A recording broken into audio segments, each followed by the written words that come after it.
preparation is very important. ஒரு பரிசுத்தவான் சொன்னாரு, 1 மணி நேரம் பிரசங்கம் பண்றியா, 2 மணி நேரம் ஜெபம் பண்ணணும்னாரு. 1 மணி நேரம் பிரசங்கத்துக்கு 2 மணி நேரம் ஜெபம் பண்ணணும். ஆனா இன்னொரு பிரசங்கம் அவர் சொன்னாரு, அது இன்னும் என்னால் செய்ய முடியல. அவர் சொன்னாரு 1 மணி நேரம் பிரசங்கத்துக்கு 6 மணி நேரம் ஜெபம் பண்ணணும்னாரு. எங்க சர்ச்சுக்கு ஒரு பிரசங்கியார் வருவார், நல்ல டீச்சர், அருமையான பைபிள் டீச்சர், அவ்வளோ டீப்பா மனுஷன் செய்தி கொடுப்பாரு. ஆனா பிரசங்கத்துக்கு வந்து உட்காந்துருப்பாரு, திடீர்னு எங்க பாஸ்டர் கிட்ட சொல்லிடுவாரு, உங்க பிரேயர் எங்க இருக்கு அப்படின்னு கேட்பாரு.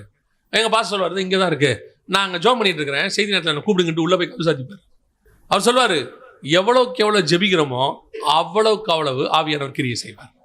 இந்த ஆயத்தம் very important. Preparation is very important. நீங்கள் ஆயத்தப்பட வேண்டியது முக்கியம்.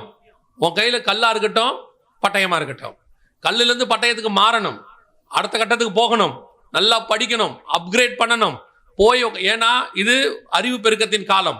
ஆனா அறிவு பெருக்கத்தின் காலத்துல நீங்க ஒருத்தங்க கூட உட்காந்து பேசணும்னா ஆவியானவருடைய துணை இல்லாம பேசவே முடியாது. ஆனா அதுக்குன்னு உங்களுடைய ப்ரிப்பரேஷன் ஆவியானவர் என்ன செய்யறாரு, எதிர்பார்க்கிறாரு. நீங்களும் ஏதாவது உட்காந்து படிக்கணும், ஜெபம் பண்ணணும், எல்லாம் செய்யணும். சில ஆட்கள்லாம் ஒண்ணுமே செய்யாது, அப்படியே வந்துட்டு கர்த்தர் பார்த்துக் கொள்வார். கர்த்தர் பார்த்துக் கொள்வார். நீங்க எதுக்கு?